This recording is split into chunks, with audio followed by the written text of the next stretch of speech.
Langkah pertama yang harus dilakukan adalah membuka aplikasi Microsoft Word, kemudian memilih font yang akan digunakan. Di sini saya menggunakan Times New Roman dengan ukuran 12. Kemudian, saya menuliskan bab dan subbab yang digunakan untuk penulisan skripsi ini, mulai dari sampul depan, lembar pernyataan, lembar pengesahan, dan lain-lain. Kemudian ada juga daftar gambar, daftar lampiran. Di sini saya juga menuliskan bab 1 pendahuluan, bab 2 tinjauan pustaka, bab 3 metode penelitian, bab 4 hasil dan pembahasan, bab 5 kesimpulan dan saran, daftar pustaka, lampiran, dan naskah jurnal penulis. Kemudian kita pergi ke page layout untuk mengatur subbab agar sesuai dengan halaman. Kita pilih next page karena sampul dengan lembar pernyataan itu berbeda halamannya. Di sini sampul depan sudah ada di paling atas dengan halaman sendiri. Kemudian ada lembar pernyataan. Di lembar pernyataan ini kita pilih page. Kemudian lembar pengesahan juga sama, kita pilih page karena ini merupakan satu halaman. Kemudian sama, kita juga pilih page. Di abstrak juga sama. Kemudian kata pengantar, tetap kita pilih page, daftar isi, daftar tabel, dan daftar gambar.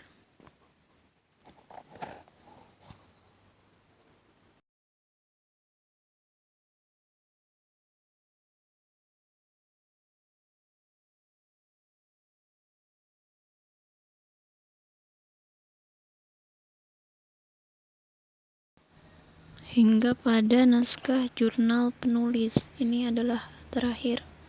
Kemudian kita cek satu-satu lagi apakah sudah sesuai dengan halamannya atau belum. Sedangkan untuk mengatur font dan lain-lain kita menggunakan heading ini, jadi kita tidak melakukannya secara manual. Setelah kita klik heading 1, kita klik ini define, kemudian kita tuliskan bab 1 untuk menuliskan bab 1 pendahuluan agar otomatis, bukan manual seperti tadi.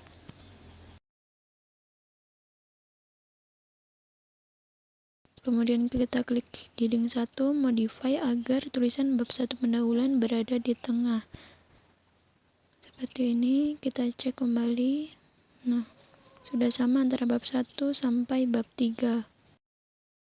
Pada daftar pustaka juga kita klik heading 1. Seperti ini, kita blok terlebih dahulu, kemudian kita klik heading 1. Nah, jika muncul tulisan bab 6 ini dapat dihapus secara manual, kemudian Ctrl E agar bisa ke samping tulisannya. Kita juga melakukan hal yang sama terhadap naskah jurnal penulis. Dan juga pada yang lainnya seperti lampiran, daftar isi. Seperti itu kita juga lakukan hal yang sama dengan menekan heading 1.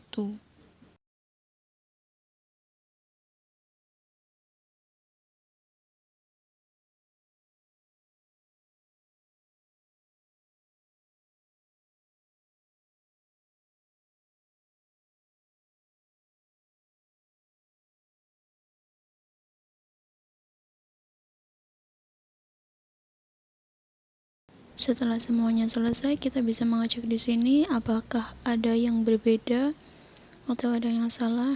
Kemudian kita menuju ke daftar isi. Kita akan membuat daftar isi secara otomatis dengan mengklik bagian reference, kemudian table of content, dan kita pilih insert table of content. Kita klik OK dan akan muncul daftar pustaka secara otomatis. Seperti ini. Jika kita ingin merubah font, kita dapat merubahnya dengan manual. Pertama, kita blok, kemudian kita kembali ke home dan kita pilih font apa yang ingin digunakan. Di sini saya menggunakan font Times New Roman dengan ukuran 12. Nah, kemudian jadilah seperti ini, fontnya berubah.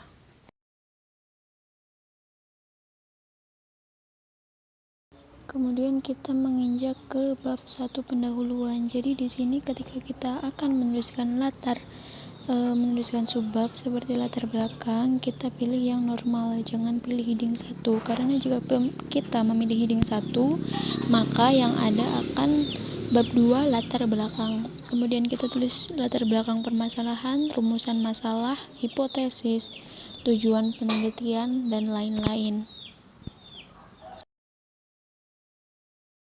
Langkah selanjutnya adalah kita blok dari latar belakang permasalahan sampai manfaat penelitian, kemudian kita klik heading 2 dan langsung otomatis akan muncul angka 1.1 latar belakang 1.2 seperti itu. Kemudian jika ingin mengubah seperti font, ukuran, dan warna, kita bisa modify heading 2 tersebut.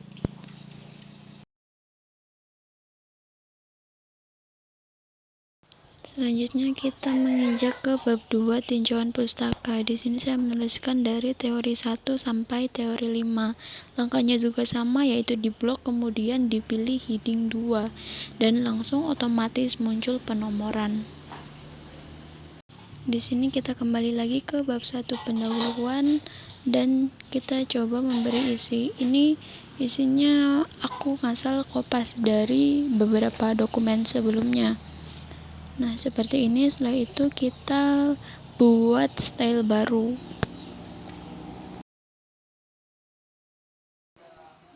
Di sini saya mengubah namanya menjadi pendahuluan 1. Di sini saya merubah font menjadi Times New Roman ukuran 12, kemudian warnanya otomatis hitam. Seperti itu, kemudian data kanan kiri.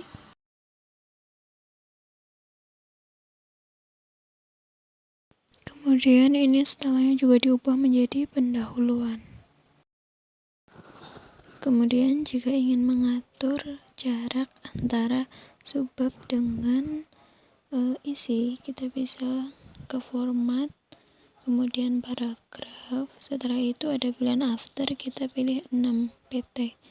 Kita klik OK, maka jaraknya antara subbab dengan paragraf berubah.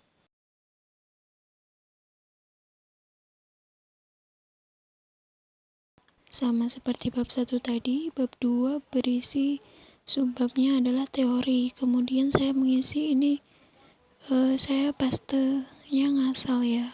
Kemudian setelah itu stylenya nanti juga sama seperti bab 1 tadi, yaitu pendahuluan. Kemudian kita juga bisa memasukkan gambar dengan klik menu insert, kemudian picture, dan pilih gambar yang diinginkan. Kemudian kembali ke home dan pindah gambar ke bagian tengah. Setelah kita tuliskan deskripsi gambar, kita pergi ke insert caption. Kemudian kita numbering ini 1, 2, 3. Nah, pasti nanti akan muncul gambar seperti ini. Kemudian di stylenya kita ubah caption. Di caption bisa kita modify tentang font, ukuran, dan juga warna. Di sini saya menggunakan Times New Roman ukuran 9 dan warnanya otomatis hitam. Selanjutnya kita mengisi teori 2.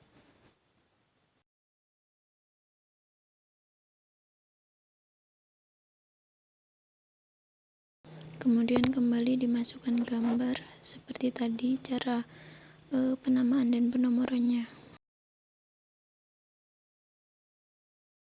Kemudian kita lanjut ke bab 3, yaitu metode penelitian, yang berisi lokasi, waktu, bahan, alat, cara kerja, dan lain-lain.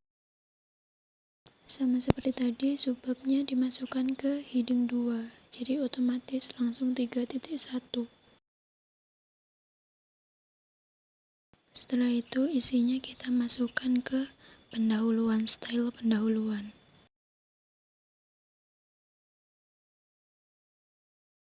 Kembali kita masukkan gambar yang ketiga dengan cara yang sama.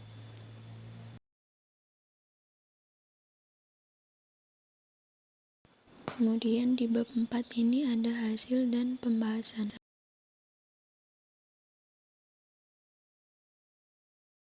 Sama seperti tadi, sebabnya kita blok dan masukkan ke heading 2.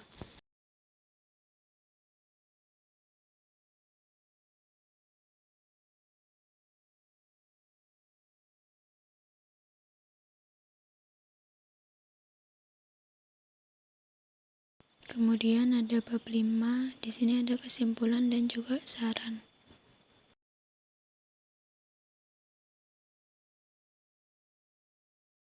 Setelah itu terdapat juga lampiran. Di sini lampiran saya buat tabel seperti ini. Penomoran dan penamaannya hampir mirip dengan gambar tadi, cuma bedanya adalah kita membuat style baru, kemudian kita ketik lampiran.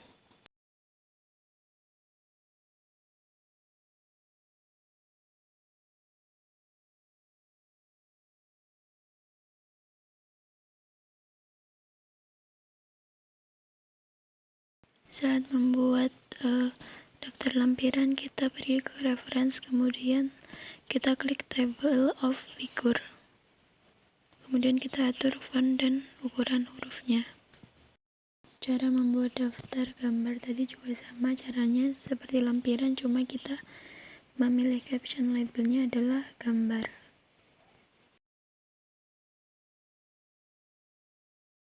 Di sini saya juga membuat tabel.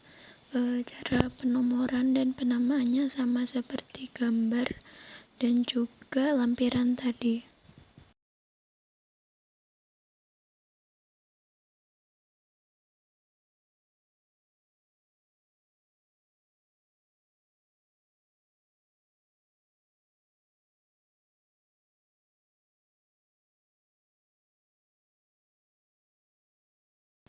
Setelah itu kita buat daftar tabel, sama seperti tadi, kita pergi ke reference, kemudian insert table of figure.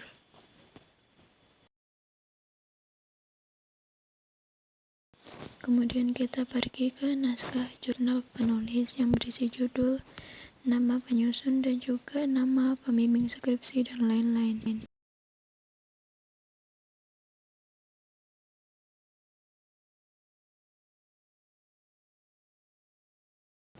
Karena jarak antara subbab dengan isi itu sangat berdekatan, kita pergi ke heading 1, kemudian kita pilih, kita modify heading 1 dan kita klik format, kemudian paragraf. Setelah itu ada pilihan after, kita isi 6 dan klik OK. Kemudian kita ke daftar pustaka. Karena Microsoft saya tidak mendukung untuk Mendeley, maka saya melakukan daftar pustaka atau citasi secara manual di sini. Jadi kita pertama memilih sumbernya dari mana, kita pilih website, kita tulis semuanya yang ada di tab ini.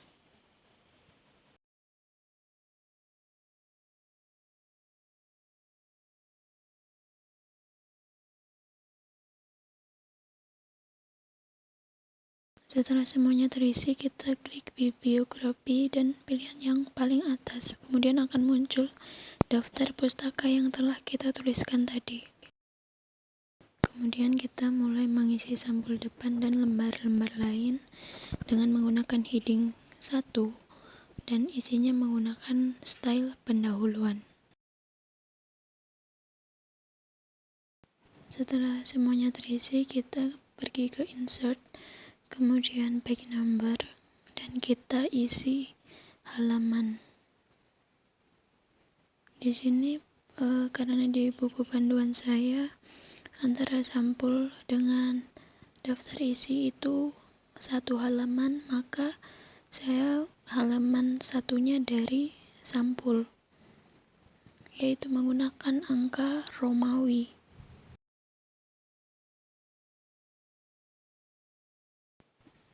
Jika terjadi masalah, ini angka 2-nya masih angka Arab, maka kita ubah formatnya menjadi angka Romawi. dan kemudian klik continue, itu continue from previous, klik OK, dan maka akan berubah semuanya menjadi angka Romawi.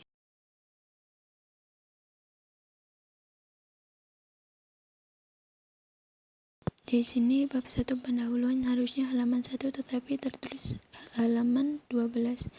Kemudian kita bisa merubah format, itu startnya itu diganti 1, kemudian klik OK dan akan berubah pendahuluan menjadi halaman 1 dan seterusnya. Kemudian kita ubah lagi daftar pustaka, daftar tabel, dan juga daftar gambar, dan ada satu lagi daftar lampiran karena perubahan halaman baru dilakukan.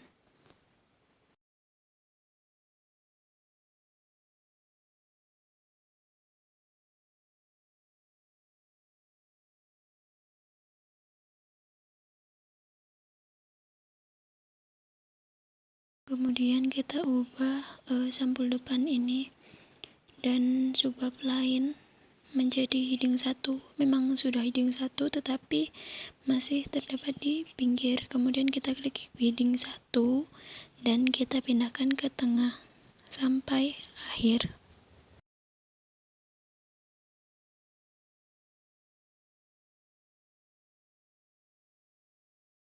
Langkah terakhir yang kita harus lakukan adalah mengubah margin sesuai ketentuan. Di sini saya menggunakan A4.